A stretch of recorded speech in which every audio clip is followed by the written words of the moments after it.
en tant que conteur, on a, je pense, un devoir de curiosité.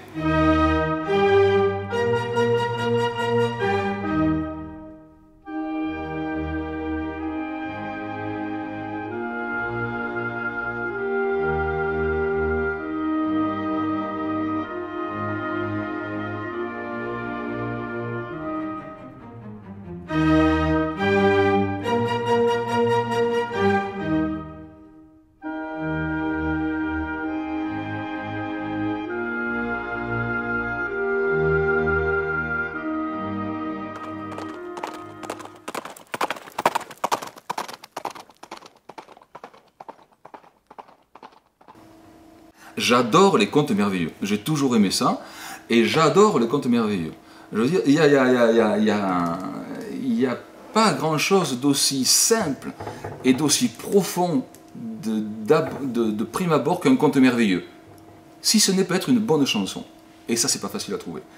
Mais un conte merveilleux, c'est quelque chose qui vous accompagne toute la vie et qui tient à quelques mots seulement. Et qui vous amène je suis très content de moi parce qu'un jour j'ai trouvé une formule, je ne sais pas pourquoi, et puis je l'ai dite au début de mes spectacles, et je pense que c'est ça le conte.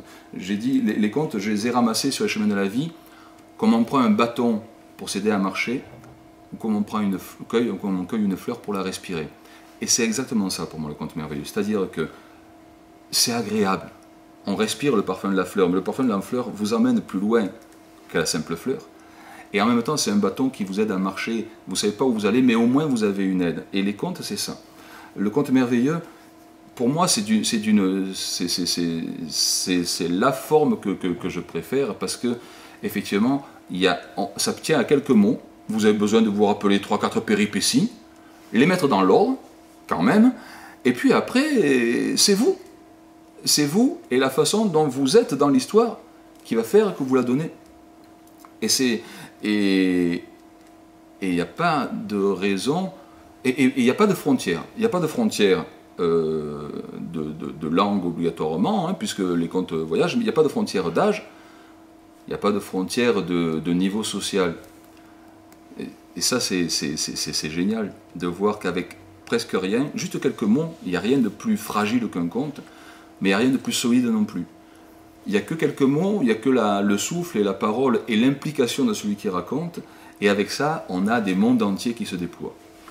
Le conte merveilleux, c'est fabuleux. Donc voilà, moi, en ce moment, depuis quelque temps, ce que je fais, si on peut appeler ça une recherche, c'est de reprendre ce qu'on appelait les grands contes à l'époque. C'est-à-dire les contes merveilleux avec tout leur foisonnement de versions. Alors, comment est-ce qu'on fabrique son répertoire? Comment est-ce que je suis dans mon répertoire maintenant? De la même façon qu'avant, je bouquine, etc., etc. Et puis il y a un moment donné où il y a une histoire qui me frappe. Pourquoi? On ne sait jamais. Enfin, souvent c'est une image qu'il y a dans l'histoire. La dernière image dont je me souviens par exemple, c'est l'histoire du corps sans âme, du monstre sans cœur, celui qui a peur de la mort et qui a caché son âme ou son cœur dans un œuf, l'œuf dans un oiseau, l'oiseau dans un lièvre, le lièvre dans un sanglier, le sanglier dans un coffre, le coffre dans un puits, le puits dans une île au milieu de la mer. L'image, elle est magnifique. Et on se dit, ce monstre-là, on n'arrivera jamais à le tuer. Mais si, c'est un conte, bien sûr qu'on va y arriver. Donc, ça va se faire, et rien que l'image de l'âme dans ces compartiments successifs, et ensuite de comment est-ce qu'on déconstruit tout ça, cette image-là m'a tellement marqué que je me suis dit, ça, je vais le raconter. Donc, il y a un moment donné où je vais le raconter. Et pour moi, le travail du conteur, derrière, c'est quoi? C'est de laisser mûrir, de maturer comme on fait avec le raisin, c'est-à-dire que ça y est, j'ai repéré l'histoire qui me plaît vraiment et que j'ai envie de raconter. C'est la première chose. Si je n'ai pas envie de raconter une histoire, je ne vais pas la raconter, ça ne se fera jamais, ou ça ne se fera pas bien. J'ai envie de la raconter, donc je sais où c'est que je peux aller la chercher, et je peux aller chercher des versions, des petits motifs qui peuvent s'y rajouter dans différentes versions, dans différentes traditions, et avec tout ça, je fais mon miel doucement, sans écrire, parce que j'écris pas ce genre de choses-là, mais simplement en laissant mûrir. Et puis à un moment donné où l'histoire est tellement présente que j'ai envie de la raconter. Donc, dans un spectacle, je vais la raconter, je vais la lancer pour une première fois en spectacle devant du monde, parce que c'est là que se fait une histoire, ça se fait pas tout seul. Il faut être deux pour faire une histoire, il faut qu'il y ait quelqu'un qui écoute, autrement qu'est-ce qu'on fait? Donc je raconte, c'est la première fois, j'ai assez sans fausse modestie, j'ai assez de métier pour me dire que j'arriverai à la raconter en entier, j'arrive à la raconter en entier. Et puis la deuxième fois que je la raconte, elle est différente, la troisième fois, elle est un peu moins différente, la quatrième, la cinquième, et puis elle est de moins en moins différente, parce que de plus en plus, j'ai mes mots et mes émotions sur l'histoire, et les choses se sont calées d'elles-mêmes, sans que j'ai besoin de réfléchir à comment je l'écris, à comment je le dis, etc.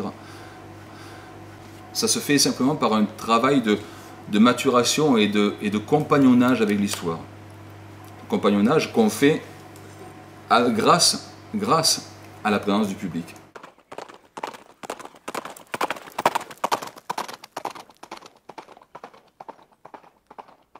Et j'ai cette curiosité d'aller vers les instruments et de les essayer, et puis de faire à l'oreille, et d'essayer de chanter avec, d'essayer de faire une musique quelconque qui me vient comme ça.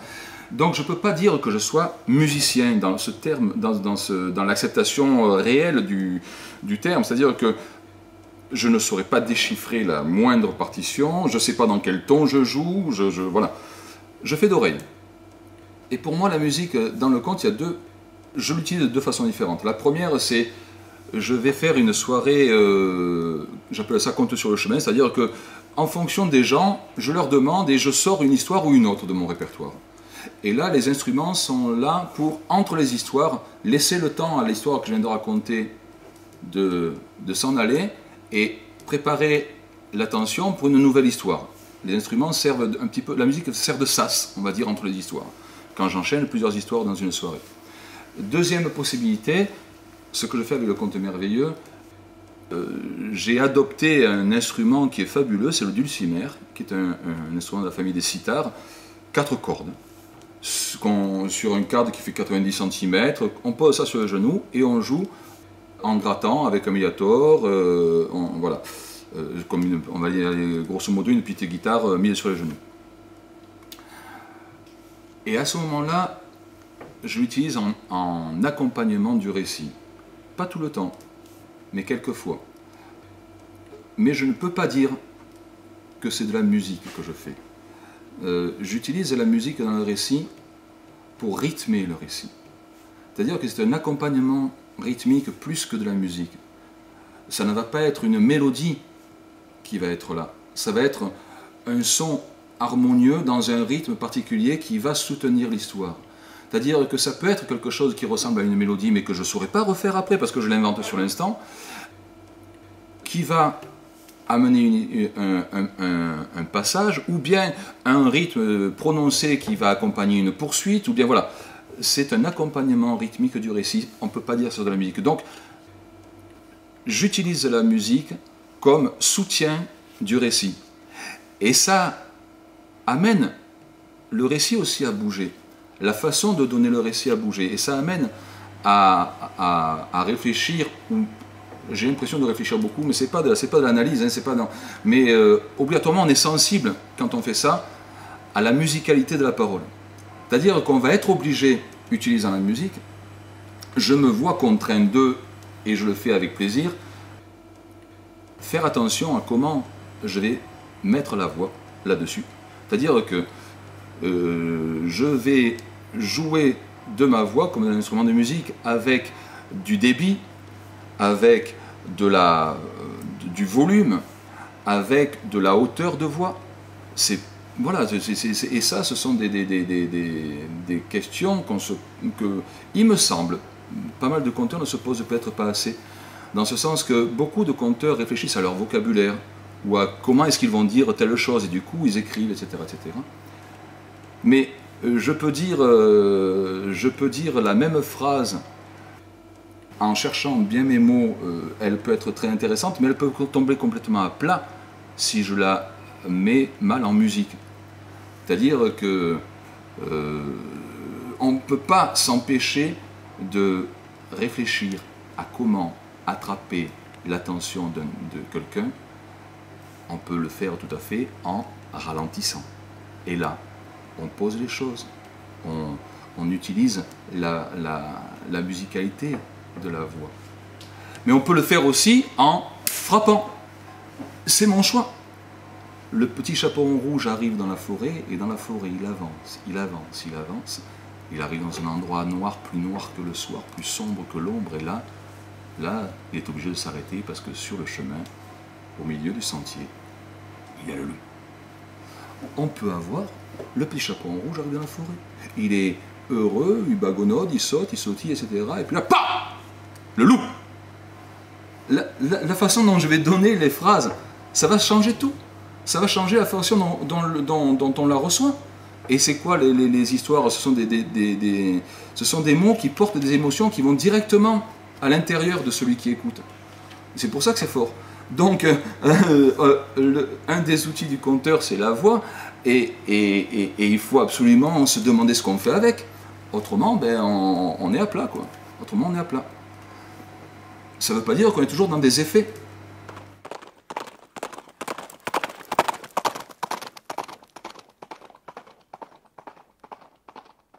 On a tous ce souvenir de feuilleton radio ou télé, ou etc., où l'histoire s'arrête à un moment palpitant et on vit encore jusqu'à l'épisode d'après avec ce qui s'est passé en se demandant ce qui va venir derrière.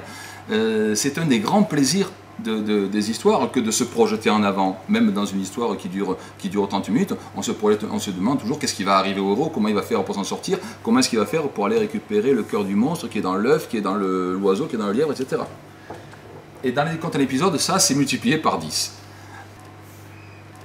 La première fois que je me suis lancé là-dedans, j'étais invité à un colloque de psychologues sur la violence. Ils voulaient qu'il y ait un conteur qui intervienne sur la violence. Il y avait des tables rondes, c'était sur 3 jours, il y avait 2 tables rondes par jour, et il y avait là des psychologues, il y avait des gens qui travaillaient, des directeurs de prison, il y avait des juristes, il y avait des, etc. C'était la violence le thème. Et ils m'ont demandé d'intervenir. Alors j'ai réfléchi et puis j'ai pris 2 contes merveilleux que j'ai liés ensemble, les plus violents que j'ai pu trouver. J'ai pris le genévrier et je l'ai enchaîné avec la fille aux mains coupées. C'est quand même pas rien. Le genévrier, la femme va tuer le gamin, le découper en morceaux, le servir à manger à son mari. La fille aux mains coupées, c'est le père ou bien le frère qui coupe les mains de sa sœur et qui l'envoie dans le désert. C'est quand même pas rien comme violence. Et j'ai pris ces contes-là et puis je les ai fait en épisodes. Ça m'est venu comme ça, à chaque fin de table ronde, je faisais un petit épisode. Et j'ai été étonné de voir à quel point ces gens sérieux, qui étaient pas là pour rigoler, qui étaient là pour vraiment essayer de trouver des pistes de réflexion solides et valables pour le mettre en œuvre derrière, pour répondre à la violence dans les milieux qu'ils connaissaient. Et j'ai été étonné de voir comment ces gens-là étaient accrochés à l'histoire et attendaient la suite à chaque fois. C'était quelque chose de vraiment très touchant quand on est conteur et qu'on voit que à peine vous commencez à ouvrir la bouche, les gens attendent ce qui va se passer. C'est vraiment très très très touchant. Et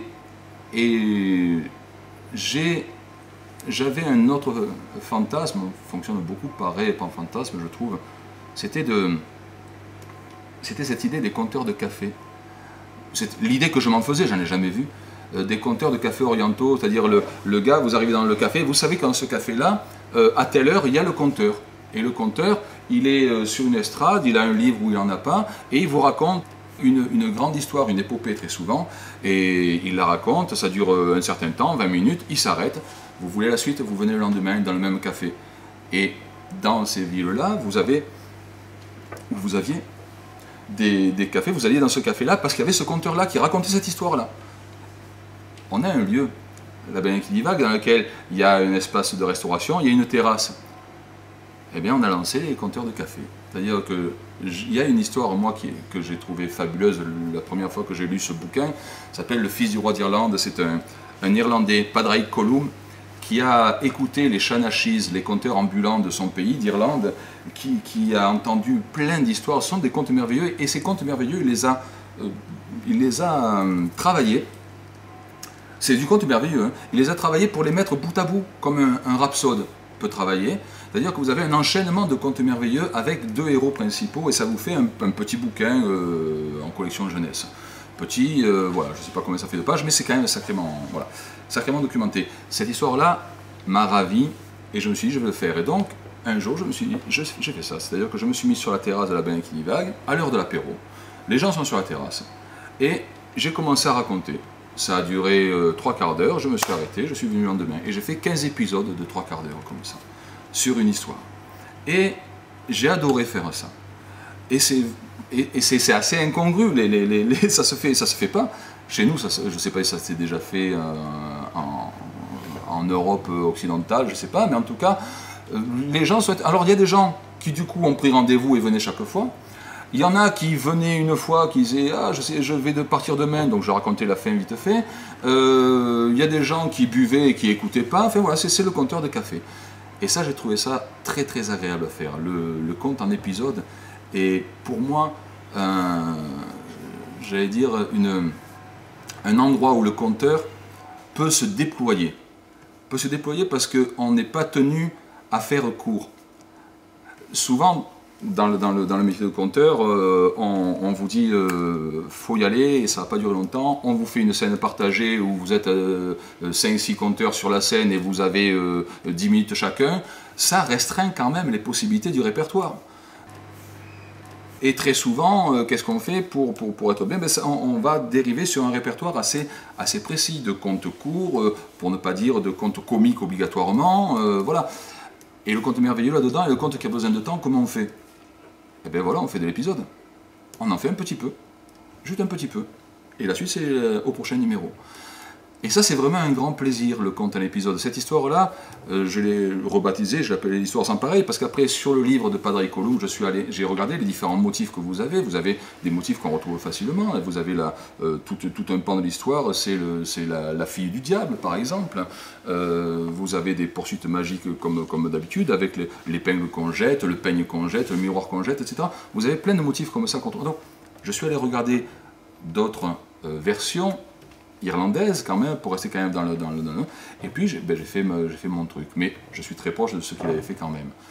Et du coup, voilà, j'ai maintenant cette histoire-là que j'aime vraiment porter, que je peux porter sur une nuit entière, ou bien dans une journée, avec des repas entre-temps. Les gens savent qu'ils vont passer la journée à écouter une histoire, ou bien en épisode sur plusieurs jours quand on peut le faire. Ça pose un gros problème aux programmateurs, j'en suis conscient, mais ça ne me gêne pas parce que je suis moi-même programmateur, donc voilà, je trouve qu'il faut quand même sortir un peu des sentiers battus si on veut explorer les possibilités de la joie de la narration. Voilà. Alors je peux témoigner qu'au Festival de Vassivière en août 2014, j'ai eu des échos de ce que tu avais conté l'année dernière. Ah, et bien voilà, donc ça veut dire que les gens s'en rappellent un peu. Les histoires sont pareilles.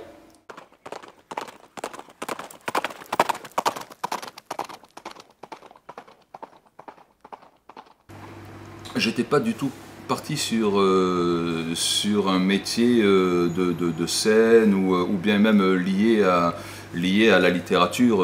Quand j'étais gamin, moi ce qui m'intéressait c'était les animaux. Donc j'avais envie de voir tous les animaux du monde en fait. Voilà, en gros c'est ça.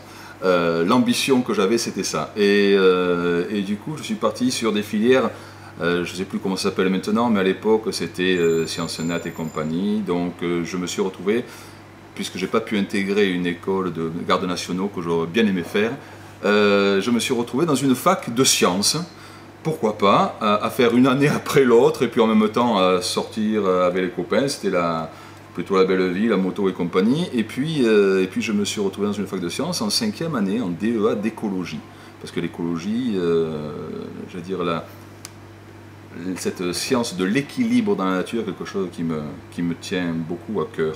Et du coup, j'ai fait un DEA d'écologie et je ne savais pas trop où j'allais, si ce n'est que j'étais dans quelque chose qui me semble intéressant, sauf que la fac, c'est pas du tout ce qu'on attend. Quand on a envie de voir des animaux, on ne les voit pas en fac ou bien sur une table de dissection.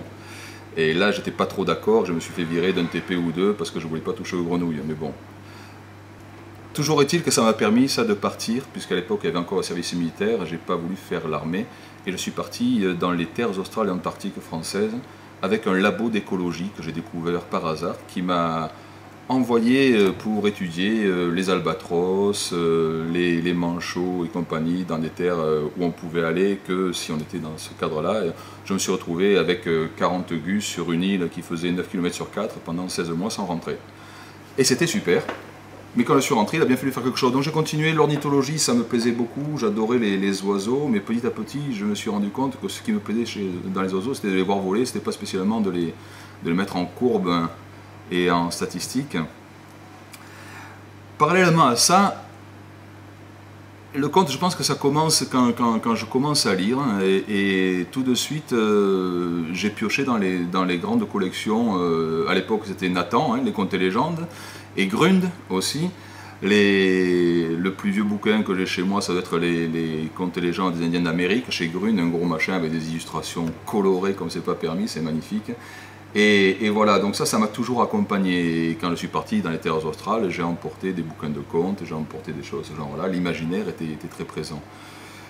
Et puis je suis revenu, j'ai fait un petit peu d'ornithologie, je ne savais pas quoi faire, je suis parti sur une idée de travailler sur passer ces messages d'écologie et de nature. Donc j'ai été, après une petite formation de 9 mois, j'ai été responsable pédagogique dans une maison de la nature. Donc je montais des programmes pour faire découvrir la rivière aux gamins, ou bien des sentiers d'interprétation, des bouquins de jeux ou autres, mais tout ce qu'on pouvait faire pour faire découvrir ces notions-là.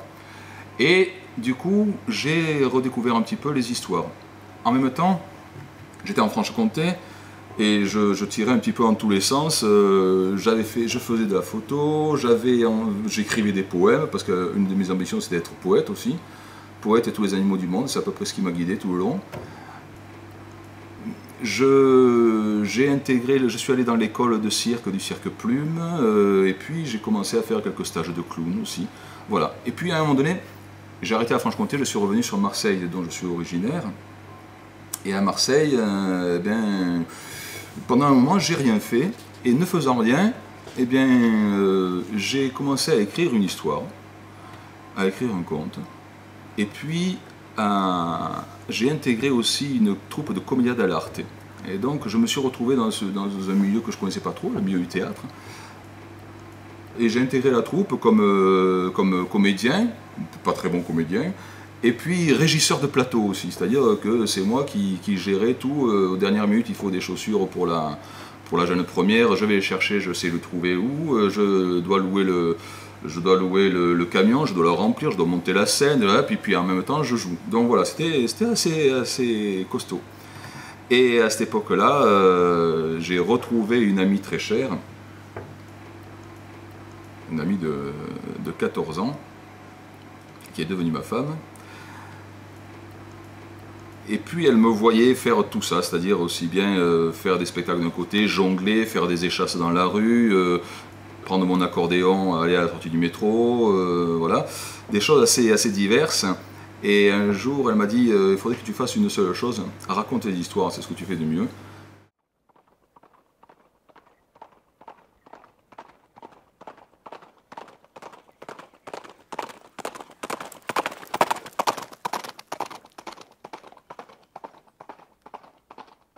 Oui, j'allais dire la colonne vertébrale, mais c'est un petit peu ça, ce qui a sous-tendu mon parcours de conteur à partir du moment effectivement où je suis devenu conteur professionnel, c'est-à-dire une vingtaine d'années.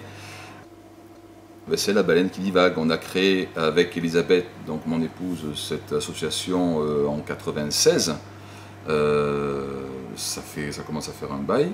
Donc moi je racontais déjà, et puis on s'est dit on va faire une asso autour des spectacles. Alors à cette époque-là, moi je racontais, et puis à côté de ça on faisait aussi des spectacles ensemble. Elisabeth écrit, et elle écrivait notamment des spectacles qu'on allait jouer à droite à gauche, notamment pour le jour de Noël. Alors pour Noël, des spectacles avec régulièrement des contes dans la trame aussi. On mettait le décor, les costumes et quelquefois le Père Noël de la Twingo, on allait jouer, et puis voilà, c'était les débuts de La Baleine qui divague, et c'était ça aussi. Et puis assez rapidement, on a eu l'opportunité d'une salle de spectacle. Alors comme on payait de toute façon un loyer pour avoir un bureau et une pièce de répétition dans laquelle on essayait déjà de faire venir centres sociaux un petit peu en marge des conditions de sécurité, donc on s'est dit une salle de spectacle, allons-y, c'est un loyer comme un autre et puis au moins on va pouvoir faire des choses.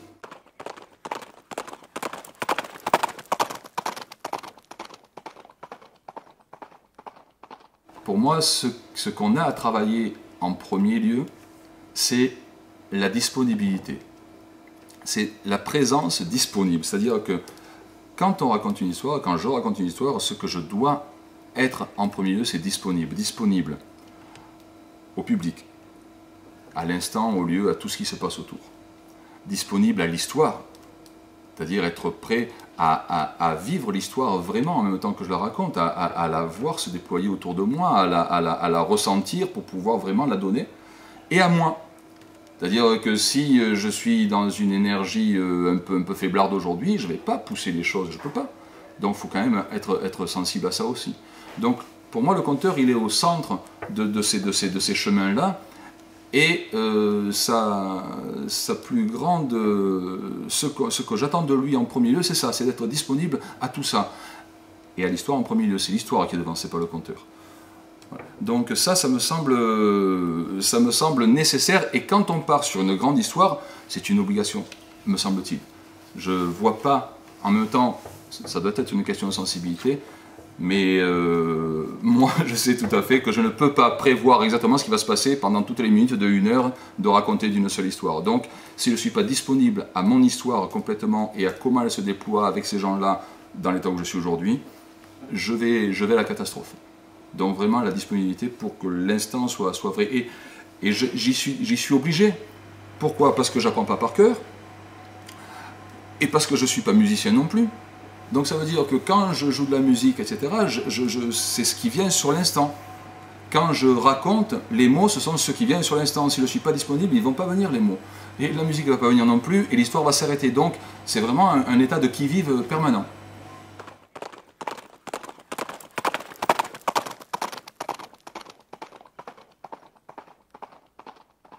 Il y a une richesse qu'on n'explore pas assez, et il y a une richesse qu'on ne met pas assez à disposition. Je pense aux gamins. Les gamins, si vous leur parlez de Cendrillon, du Chaboté, etc., leur référence, c'est Walt Disney. C'est pas autre chose. Et bon, Walt Disney, pourquoi pas, mais ça appauvrit sacrément le conte d'avoir cette seule référence-là.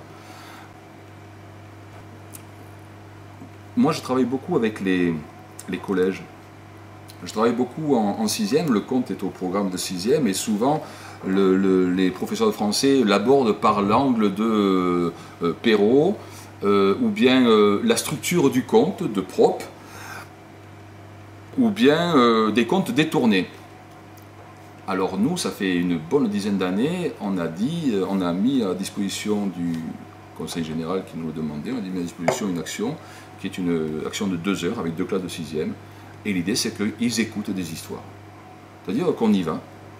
Je rentre dans la classe et puis je leur dis, je vais vous raconter des histoires, des contes, et puis je commence à parler avec eux un petit peu. Et puis, selon ce dont on parle, il y a un conte ou un autre qui sort. Et on parle de la différence entre les mythes, les légendes, les épopées, les contes, etc. Et puis, on donne des exemples. Et puis ils vous voient arriver, ils vous disent, ouais, un conte, ouais, le petit chaperon rouge. On dit, ouais, pourquoi pas.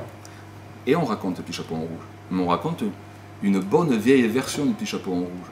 Et quand les gamins de 6e des quartiers nord entendent et voient, du coup, la fille qui commence à manger la chair de sa grand-mère que le loup a laissée dans une assiette, et qu'elle se penche vers le sang pour le boire aussi, ils ont les cheveux qui se dressent sur la tête, et là ils arrêtent de rire.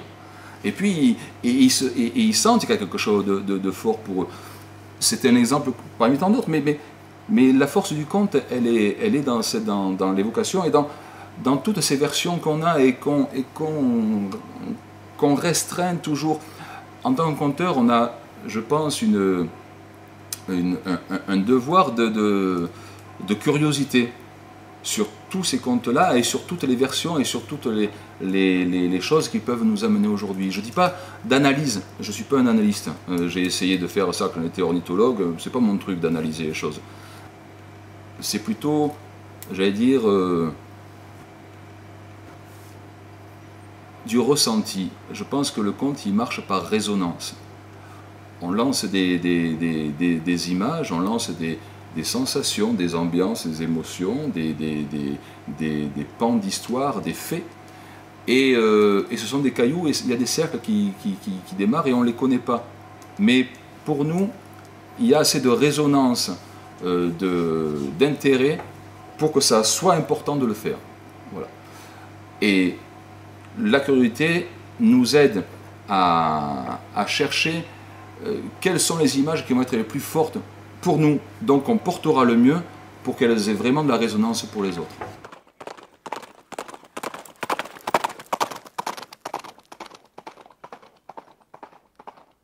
J'ai jamais rien écrit sur les contes que je raconte, ce sont des contes traditionnels et je les raconte à ma façon, avec mes mots à moi, simplement comme ils viennent, et ça je vous ai expliqué. Mais j'ai jamais rien écrit. Par contre là, je me suis dit, je m'attaque à une grande légende et j'avais envie de la donner pour dire rapidement sans vouloir paraître un peu prétentieux, mais de la donner un petit peu à la manière des anciennes épopées, c'est-à-dire qu'il y a des moments qui sont fixes et des moments qui ne le sont pas. Il y a des moments qui sont dans une certaine métrique et puis le reste est en improvisation. Il y a des rendez-vous, des grands moments de rendez-vous qui sont appris par cœur, ou presque, et d'autres qui ne le sont pas. Donc là, j'ai revu un peu ma façon de faire. Je n'ai pas appris les choses par cœur. Par contre, quand j'y réfléchissais, comme je vous l'ai dit, ça mûrait, etc., c'est quand même du 7, 8, 9 ans de maturation, Tristan et Iseult, que je fais. Pour pas dire 10.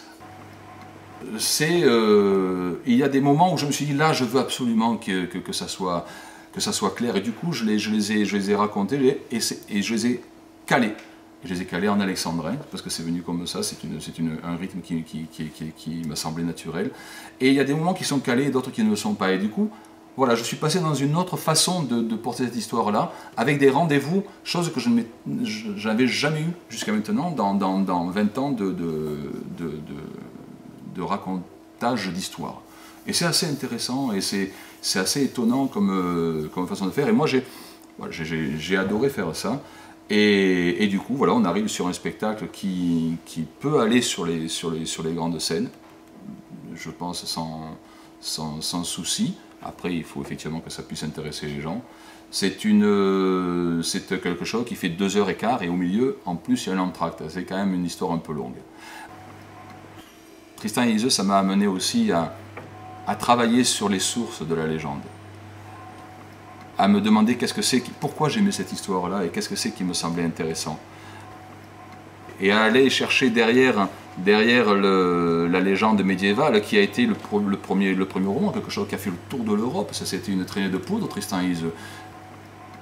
À aller regarder pas les archétypes, mais oui, les archétypes, les prémices qu'on avait dans les légendes celtes. Dans Diarmuid et Grainé, dans la courtise d'Étain, dans ces choses-là, dans Dèvres des douleurs, voilà. Et à du coup reconsidérer la façon dont on voit Tristan et Iseult depuis les romantiques, depuis Wagner, etc. C'est-à-dire que ce qui me parlait dans cette histoire, c'était pas deux amants maudits, un triangle genre vaudeville, avec un mari cocu et puis la mort à la fin parce que de toute façon la passion mène à la mort. Non, pas du tout. C'est pas ça du tout Tristan et Iseult pour moi. C'est l'histoire d'une femme celte qui choisit. C'est-à-dire que le filtre n'est pas bu par hasard, mais c'est elle qui dit on va le boire parce que moi c'est lui que j'aime et je veux aller jusqu'au bout de cette passion-là. Et ça, chez les Celtes, la femme est libre. Et il est au courant, le gars, ou pas, dans ta version? Dans ma version, il n'est pas au courant, mais il est quand même déjà amoureux. Oui, mais il n'est pas au courant qu'il boit le filtre. Voilà. Okay. Il y a quantité de versions, et c'est vrai que souvent on dit, on montre Tristan comme le héros. Hein, c'est quand même le héros, il défait le Mohort, il défait le dragon, etc. C'est le héros, et on le voit comme fidèle à son oncle. Hein, c'est quand même l'homme lige de Marc, Et normalement, ça devrait être son successeur. La société matrilinéaire des Celtes, c'est le fils de la sœur qui devient le roi derrière. Hein. Donc Tristan, normalement, on le voit comme le héros. On voit Iseux comme une fille qui est belle, mais qui est un peu, qui est un peu potiche, qui ne sert pas à grand-chose, me semble-t-il, dans certaines histoires. Bon. Et puis, il y a la fatalité qui les rassemble. Il y a des versions dans lesquelles on voit Iseux amoureuse, Tristan pas amoureux, et Iseux qui se débrouille pour que... Ou alors la servante Brangien qui voit ça et qui se débrouille pour que Iseux fasse boire le philtre à Tristan. Mais si vous allez voir Grain et Diarmuid, le prototype, c'est la même chose. Grainé, c'est une jeune fille la plus belle d'Irlande, elle doit épouser le vieux roi. Elle le regarde à l'assemblée, c'est le soir de son mariage. Elle le regarde, il y en a un qui lui plaît, c'est Diarmuid. Diarmuid, il a un grain de beauté, quand on le regarde, on tombe amoureux, c'est obligé. Elle voit Diarmuid, elle veut l'épouser. Qu'est-ce qu'elle fait? Elle le sert à boire à tout le monde, avec une drogue à l'intérieur de la boisson. Elle endort tout le monde, sauf 3. Elle va voir le petit-fils du roi qu'elle doit épouser, elle dit « Enlève-moi ». Elle lui dit « Pas question, c'est mon grand-père ». Elle va voir le fils du roi qu'elle doit épouser, elle dit « Enlève-moi ». Elle dit « C'est pas question, c'est mon père ». Elle va voir en dernier Diarmuid, celui qu'elle a choisi, elle dit « Enlève-moi ». Elle lui dit « Je peux pas, c'est mon roi ». Elle dit « La honte sur toi si tu m'enlèves pas. 2 oreilles de honte sur toi si tu ne m'enlèves pas. Tu perds ta virilité si tu ne m'enlèves pas. » Elle lui lance un sort, un gaze en Irlande. Elle lui lance un sort et lui, il est obligé de l'enlever. C'est la femme qui choisit, la femme celte, elle est libre. Et ensuite, Diarmuid va l'aimer. Dans Tristan et Iseux, pourquoi est-ce qu'on pense que c'est quelque chose c'est le philtre qui va tout faire? Le philtre, c'est la suite logique du geist, de l'obligation magique qu'a lancé Grainé sur Diarmuid. Le philtre d'Iseux, c'est ça. Et dans ma version, peut-être parce que je suis un incorrigible romantique, dans ma version, Tristan ne peut pas rester insensible à Iseux, qui le sauve par 2 fois de la mort, qui est belle comme un soleil. Iseux, c'est le soleil, lui, c'est la lune. Et Iseux aime cet homme-là aussi. Du coup, quand elle va lui faire boire le philtre, elle décide de le faire. Et lui se fait révéler son amour à ce moment-là. C'est-à-dire que c'est quelque chose de latent. Mais la femme donne à l'homme la direction, révèle l'homme à lui-même. C'est ça que dit cette histoire-là. Et Marc, il arrive après. Marc, c'est pas un mari trompé. Qui c'est qui est le vrai amour d'Iseux? Et avec qui elle le consomme en premier? Avec Tristan. Marc, il arrive après. Où il est le mari trompé? Il n'y est pas. Et ce que dit l'histoire derrière, c'est que c'est ensemble qu'ils vont jusqu'au bout. C'est-à-dire qu'ils vivent leur amour. Ils sont 3 ans dans la forêt tout seuls. Ils vivent leur amour. Et ils le vivent jusqu'au point de mourir ensemble pour continuer derrière. Les Celtes croient dans la réincarnation, dans le cycle des vies et des morts, et ça continue. Il n'y a pas de raison que ça s'arrête. Pourquoi ça s'arrêterait?